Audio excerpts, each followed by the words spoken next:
All right, we've had so many people demand that we get Mark Williams Thomas back on. He's got almost 2 million views on the Savile stuff that we did. It's some of the biggest stuff on the channel. He's got his own channel now and his own podcast, which I will be going on soon. And all of Mark's links will be in the description box below this video. So please check out what he's doing. We'll talk more about that at the end of the show. But this show is actually about Madeleine McCann. Now, huge thank you for coming on, Mark. I know you were involved, revealing the Savile stuff early on, which was a big angle. With the McCann case then, what was your interest in that in the beginning? Yeah, it's probably the three cases that have dominated my career. That's Madeleine McCann, Oscar Pistorius, and Jimmy Savile. Those are the three biggest cases. And I think if you talk to any member of the public who's interested in crime, they will know those three cases.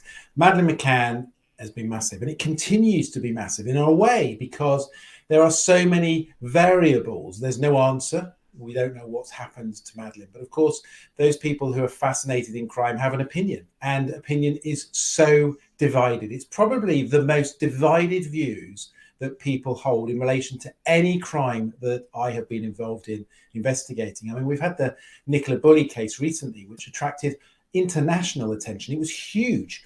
But actually, when you look at that in comparison to Madeleine McCann, that's now gone quiet, but Madeleine McCann hasn't. It continues. I mean, listen, here we are talking about Madeleine McCann decades later, and it still fascinates people. All right, before we get into the basics then, recently we had this woman out of Poland pop up. Is that a case of imposter syndrome like we've seen cases of that before? What was your take on her claims? Because she had the eye discoloration. Yeah, I mean, as soon as I saw that, it was brought to my attention straight away. As soon as I saw it, I looked it up. I did a bit of research around. And very sadly, it's an individual who's got some clear mental health issues in her life. And it was never going to be her. Very, very sad. And when you started to look about the response in relation to her family and what they had said, and of course, what the authorities were saying, it was very clear that it wasn't her.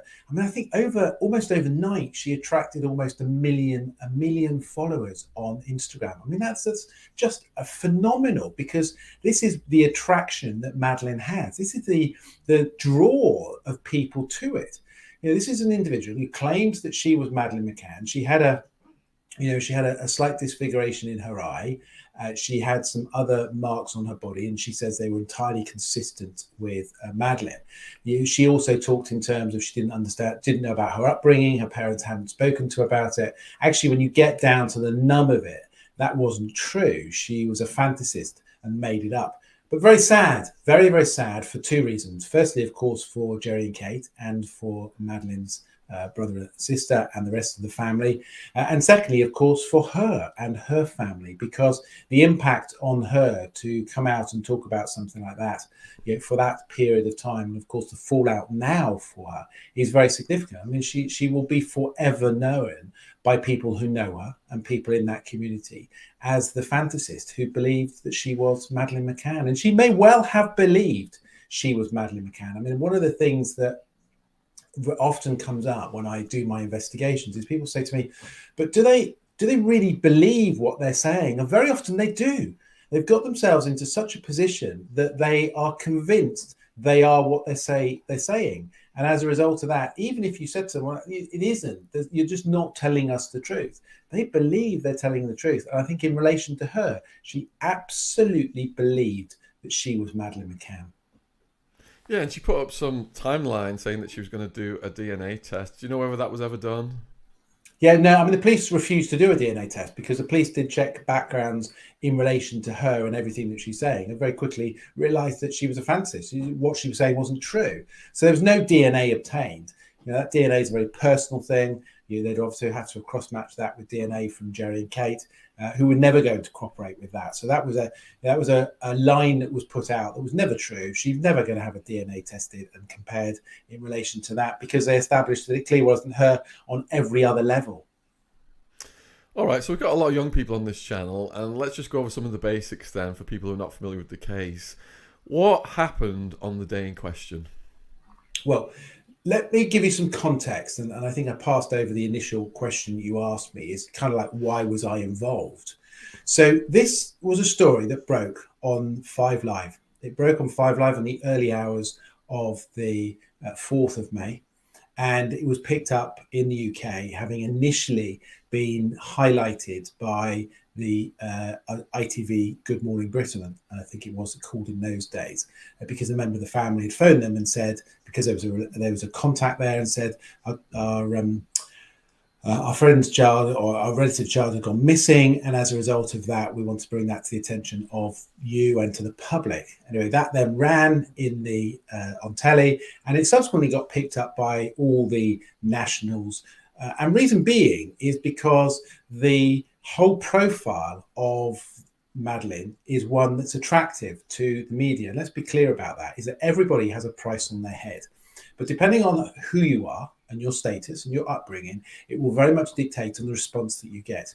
If you are a white, middle class, upper class girl who comes from a good family and background, you will get the highest profile, certainly in the media, and you'll get the best response from the police. If you are a black inner city boy who may well have gone missing before, or certainly is coming from a lower class poverty household, you won't get the same response. Now, that's a reality, and some people will object and be angry that I say that, but that is absolutely reality. It's been supported by many senior police officers who would say exactly the same.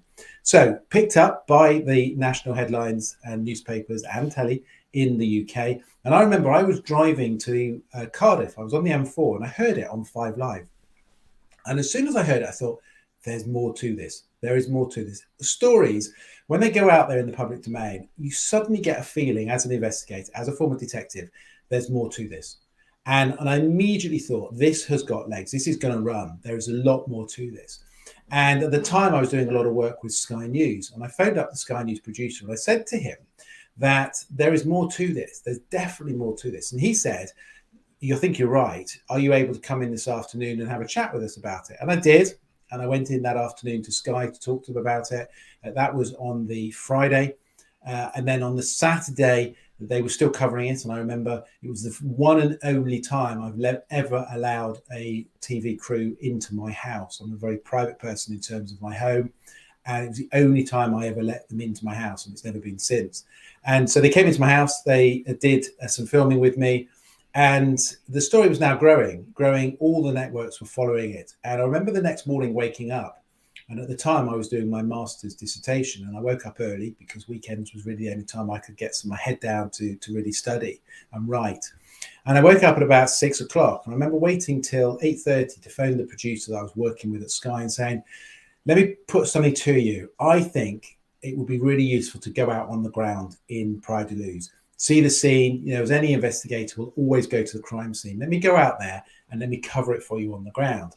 Now, his response was, that's fascinating. We've never done that before, but let me speak to the editor. Anyway, within half an hour, he phoned back and said, can you get on the plane at 2:30? And so I got myself to Gatwick or Heathrow, wherever it was, flew over to Portugal, drove down to, or got a lift down to Praia de Luz, and met up with Anna Botting. And Anna Botting and myself, fronted up the coverage of it on the ground outside the apartment for the next week. And it was absolutely incredible. The journey that was taking place, not just in relation to the British media, but this was a worldwide media event. And as the days went on, it became bigger and bigger and bigger. I mean, I was on the ground within 72 hours, but we started to see the world's media descend, and the story was getting bigger and bigger and bigger. And what we did know very early on was that all the media coverage was being followed by Jerry and Kate and the other family members. Okay, keep going. So effectively, we were outside. We based ourselves outside, and on the first day, I set about doing a review, looking to see what evidence was known, what could have happened to her. And as part of that, we got access to a villa that was almost identical, which was just across the road from the villa that Madeleine was in. And we ran a couple of experiments.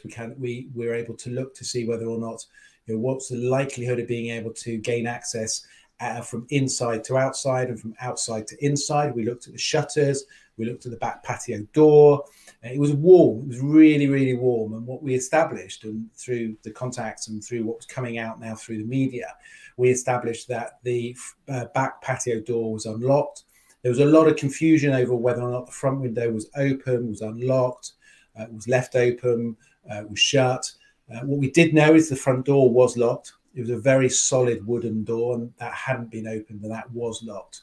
So one of the things the police were focusing on, and one of the things that was being pushed out in those very early days, and we can remember looking back at some of the videos that were footage that was covered, which was showing this crime scene investigator, dusting the windows, was that the view was that the offender had gone in through the window and exited either out through the window or out through the back door. But what was really significant was that there was no disturbance in the apartment in any way at all, and they only took Madeleine. This is, of course, the account that was being given, because at this stage, the narrative was that Madeleine had done two things had happened to Madeleine. She had either wandered off or someone had abducted her. That was the narrative that was being put out there in the very early days. And what we established, we had a Portuguese interpreter with us.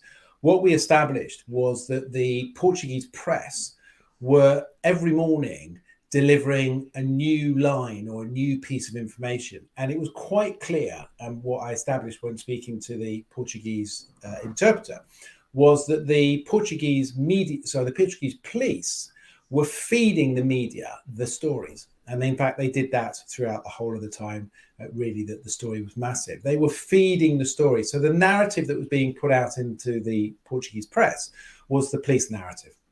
And so every day we knew kind of where the lines of inquiry the police were following. And we did an inquiry within the apartment, and I effectively said, I think it's highly unlikely somebody has climbed in through the window. But it is more likely that the back door is both the entrance and the exit in whatever manner Madeleine left, i.e. either an offender came in or Madeleine left herself. Also went and got up in a helicopter. Now, I had a massive fear of helicopters at that stage. I remember being in a helicopter as a young lad when I was in my combined cadet forces stages, and I was in a helicopter and I was absolutely petrified. I don't think I opened my eyes the whole time I was in this helicopter.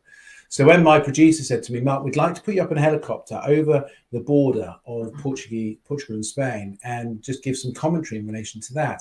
And I went, you're having a laugh. That's not happening. I said, there's no way I'm doing that. And they said, seriously, you'll be all right. And it was brilliant. I had a really long experienced cameraman, an old timer. And he said, Mark, listen, he said, I get where you're coming from. You'll be fine. Just sit at the back. We'll put you at the back, not the front, and you'll be fine.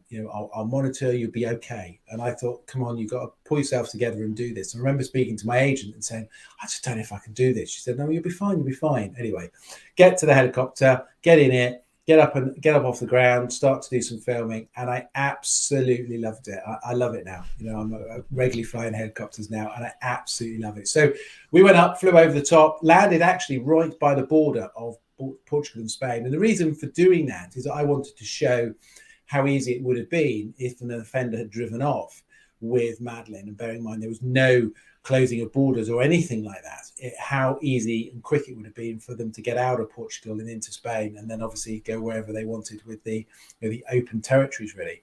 But also it gave us an opportunity to look around the area from the sky and be able to look at potential locations, either deposition sites or locations where perhaps she could have wandered off from. But it also gave obviously a really good 3D image of that location to be able to put it into some real context. And by day 3 or 4, the view very much was being peddled was that this was an abduction. Now, it didn't last for very long because, as I said, the press were feeding information out there which was coming to them from the Portuguese police. And quite quickly, the narrative changed and the focus became the family, Jerry and Kate. All right, before we get to that, then let me ask you a question. So what time was her disappearance noticed at, and what were her parents doing prior to the noticing of the disappearance? So the timescales, we can't be certain on timescales. What we do know is that Madeleine was put to bed when Jerry in the apartment, when Jerry and Kate and the other family members all went to an area which was called the Tapas Bar, which was in essence within the same resort, but not accessible by a straight path from the bedroom or the apartment to where the Tapas Bar is. So to try and give it in context in a visual way so that your listeners can understand it, is what basically happens is that you've got the apartment block, and when you come out the back of the apartment block, it takes you down some steps onto a footpath. That footpath runs along a road which is outside the apartment. You then go down that apartment block and you have to then turn right into the apartment through an opening, which would take you back into the apartment complex.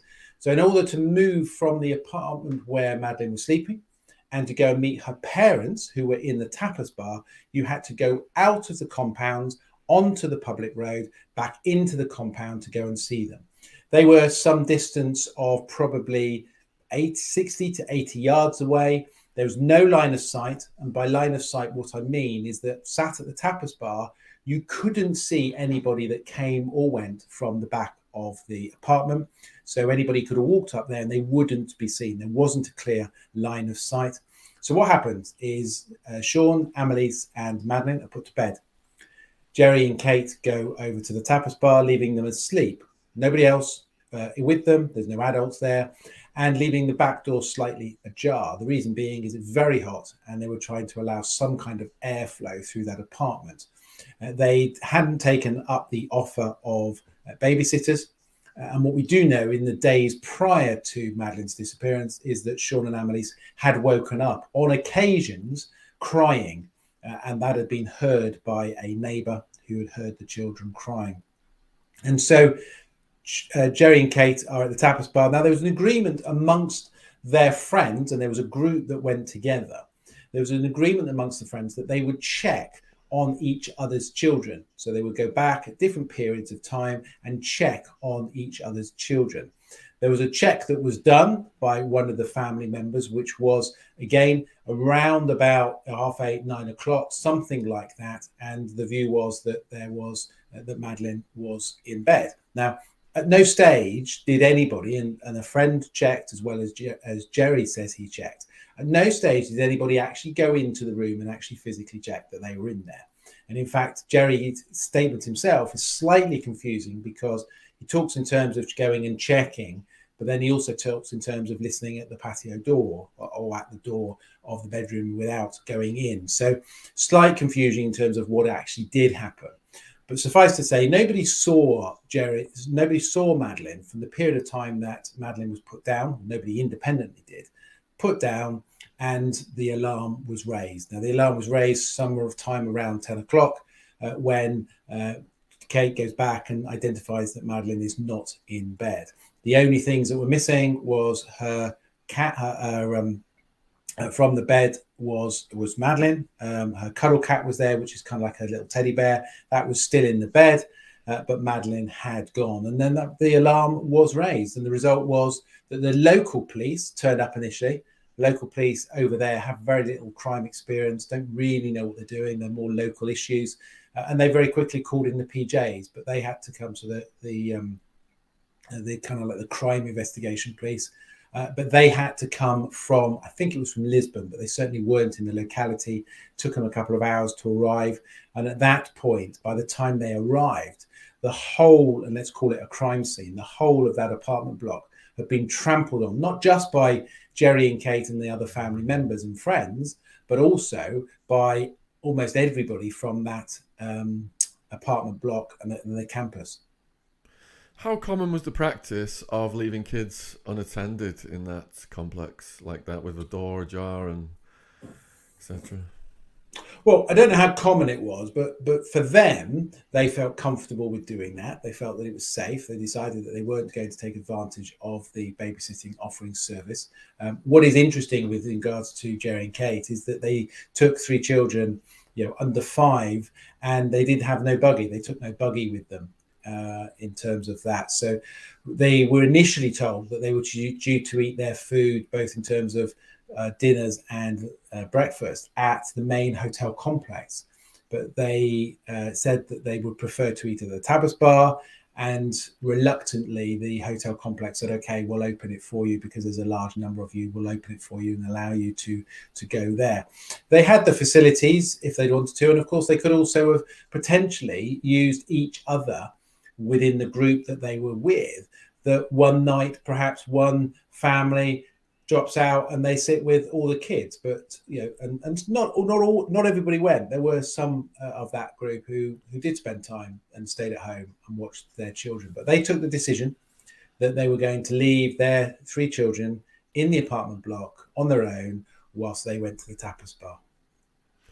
Did they ever state why they didn't take up the babysitting facility that was available? I don't believe there was any real clarity in terms of why they did or didn't. I think they felt that it wasn't an appropriate service to do. I think there were some questions about whether or not there was that facility properly existed that night to be able to provide it. And ultimately, they didn't use it. There was one really interesting point, which is we know that in the days leading up to Madeleine's disappearance, that Sean and Annalise were heard to cry because a upstairs neighbour heard that. What we also know, and in an age-appropriate way, is that on the morning of the disappearance, Madeleine said to Jerry and Kate that she was woken last night by Sean and Annalise. Where were they? Because she'd obviously gone to check to see where Mum and Dad was, and they weren't there. In which case, Jerry and Kate, again age-appropriately, said to Madeleine, "Well, we were only in the tapas bar across the way." And I think that is a really, really significant point, and I'm sure you'll want me to explain later why. But that is really, really significant. On the morning of Madeleine's disappearance, she said to her parents, "Where were you last night when Sean and Annalise woke me up?" Perhaps you could expand on that now then? Well, why that's really significant is that means that Madeleine is fully aware of where Jerry and Kate are. And in order for her to go and talk to Mum and Dad, she would have to have left the apartment block via the back door, gone onto the public road path, and then back in again some 50 yards down the road.